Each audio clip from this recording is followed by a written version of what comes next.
ตื่นเต้นหักแนมผู้เนี่ยคุณจะเอานะถือกระต่ายอย่างดีคือแต่ถือกระต่ายอย่างดีซื้อจะน้ำซื้อเลยได้น้ำลงไปเป็นต่อแพงเลยนี่ได้เทพซาลายนี่ได้หลงประหยัดบ่เท่าแก่น้อยน่ะเท่าแก่จีนนี่ไม่ยังอันน่ะบ่แม่นบ่เบิ่งราคามันก่อนมีการ์ดพอ15 บาทตัวนี้มีการ์ดพอแม่ถ้าอยากได้การ์ดเป็นเทมันเลือกมึงดูอยากได้ก็เอาจักอันเอาอันหนึ่งลูกไว้ฝ่าวได้ขนมอย่าไปซื้ออยู่พุ่นแล้วอันนี้ผ้าเทปไทยเขามารอจะซื้อพ่อเลยลูกไปก็หลังโลถ้าบอกอันไปซื้ออยู่บุญสลดก็ได้ไปบุญผมยังสิลงบุญอยู่บาทเอาไว้น้องเทพไทยเกิดมาบ่เคยเขาเซเว่นจักเถื่อเมื่อนี้ก็พาน้องเทพไทยมาเขาเซเว่นน่ะสิเอายังลูกหลาอาสวะเป็นเนมโหลดฟาดแพงในลูกหลาอันนั้นมัน199มัน119นี่เบิ่งแน่เอาแนวถูกมันบ่มีแนวถือได้พี่น้องพี่เจ้าต้องเบิ่งราคาลูกมันมีราคานี่คือราคามันนี่อันนี้ราคามันนี่ราคามันตัวได้ก็ได้เอาได้เบิดนี่นะข้าวต้มขนมนี่ซื้อไปฝากน้องตะวันเนเอาโลดเอาโลดแม่นยังแหละอันนี้นะเอาแนวกินนี่ลูกเอาม้วนนี่แหละนี่นะเอา2 อันเพื่อน้องบ่ต้องแกะอันหนึ่งเอาเมื่อต้องฝากน้องตะวันเอาโลดคือเอานี่แหละขนมมันอ้ายซื้อมาแต่เซเว่นเจ้าก็ว่า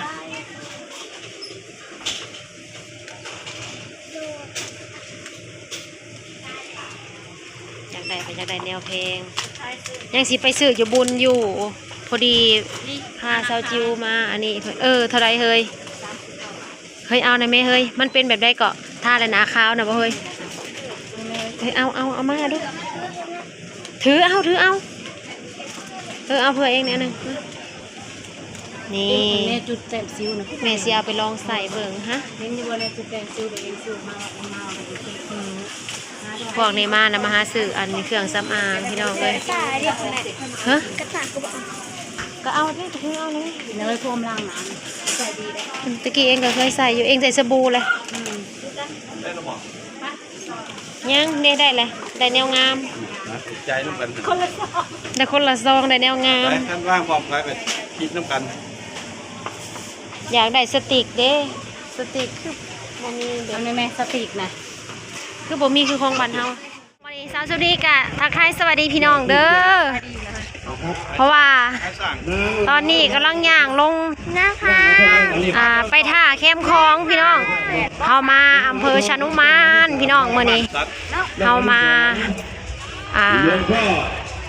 บุญแข่งเรือพี่น้องงานแข่งเรือชานุมานพี่น้องจ้ามื้อนี้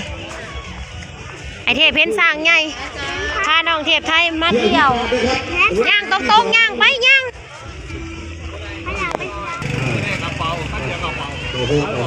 ชิงภาพนะครับรองที่2รองที่3เจ้าแม่คุณศรีบุญไปย่างลูกย่างเจ้าแม่คุณศรีเห็นสร้างก็ไปโอ้ยดิสาราจตุรบุตรเย็นๆเชื่อมาผีได้กันเด้อเข้าความเคารพใช้ยังไงไอเทพได้เห็นสร้างตัวใหญ่เทพที่ราชตุลบุตรที่ถวยพระราชทานที่สวยสดงดงามท่านไหนนะครับยาวไอเทพป้อนบ่เอาทงหนึ่งไงลูกท่านของพระองค์ท่านเร็วๆฟ้าเอาทงหนึ่งยางไกลออกที่ไหนโอ้ยอยู่ตรงไหนที่มันรถโอเคป้อนเลย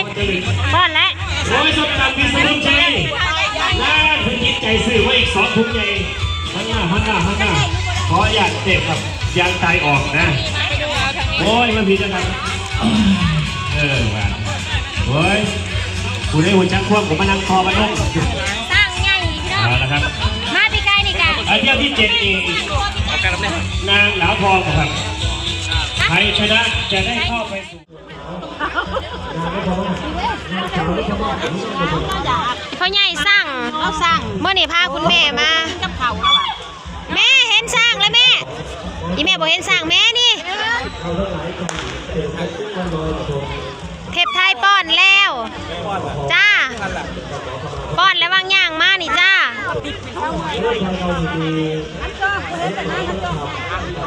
ขันจองใหญ่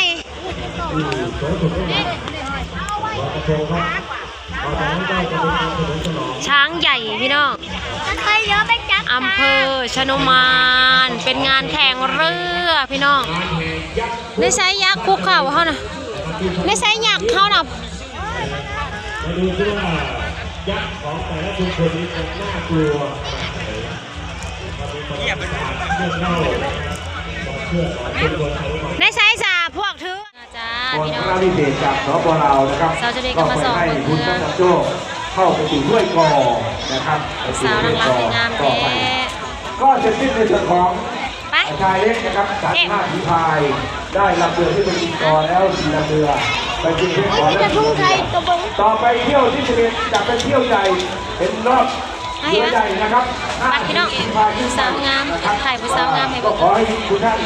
ได้มาติดตามชมที่หน้าน้ำ เห็นบ่ เทศบาล ไปขึ้นไป ครับเที่ยวที่11 มาลงมา ขอดีใจจากสปปลาว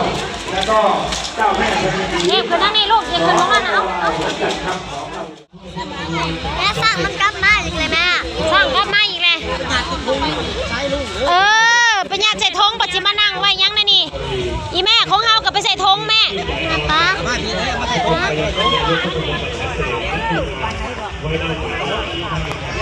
อย่าพาลูกถามหมูก่อน มันสิไปแน่ การผ่านมาเรื่องจะเป็นลบหรอ เอาให้ทักคนนะนะไปโตเอาดิมันโตกว่านี้นะแล้วก็ไว้เดี๋ยวก่อนตัวนี้สบอนี่เท่านี้เลยเราซ้อมกันนะคะเท่าไรอันนี้เท่าไรแม่ค่ะแม่ก็ลูกนะลูกหายไหม390ตัวนี้ใหญ่กว่าตัวนี้บ่ ก็นั่นเลย350ตัวไหนเอา ตัวนี้ใหญ่บ่ ตัวได้ใหญ่กว่านี่ เอาผละอันแม่ อันตะบูคนละนั่งคนละนั่ง แม่แก้วสิซื้อท่านจ้องใหญ่พี่น้องเอาแม่ร้านเด้ไอเทพเด้ฮะเอาจะไปสลอดแสลดได้ลูกเอ้ยแม่บ่ได้เห็นเจ้าเด้อจักบ่เห็นแหละไปเจอกันอยู่พุ่น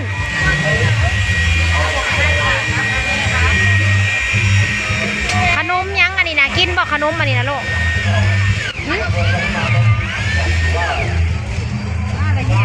ไปนั่นเองกับบ้านกันนะ ไปคะแนนจื้อมองขึ้น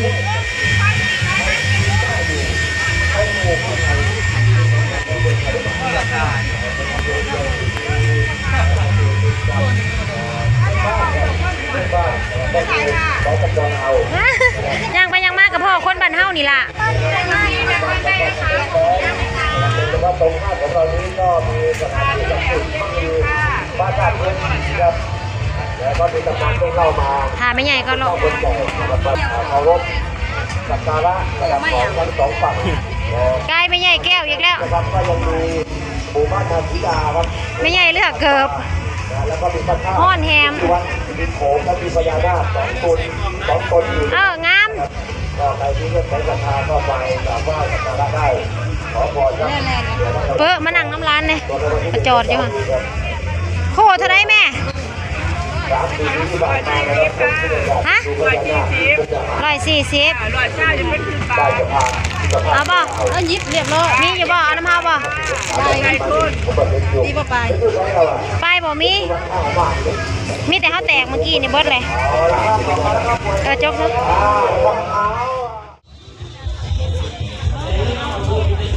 นี่ไปนางมีแต่ซ้ายมันนะนี่อย่าลืมว่าจะใกล้เขาพื้นอยู่บ้านนะมันเหี้ยของพระเจ้าเลย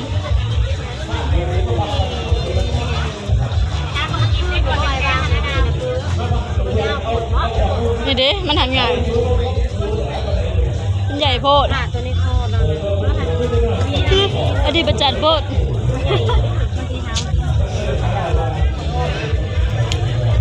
หาวนอนเลยเด้อทางนี้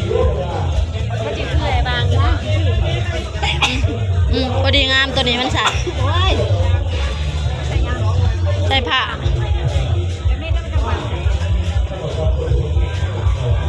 เอาไหนอันนี้นะแม่ค่ะเซ็นเท่าไหร่บาทจ้าเอาแบบนี้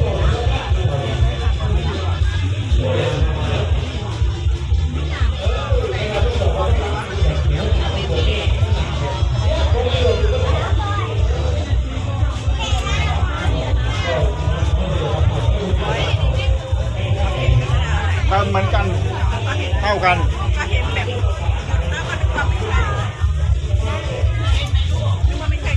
นี่กันนะครับ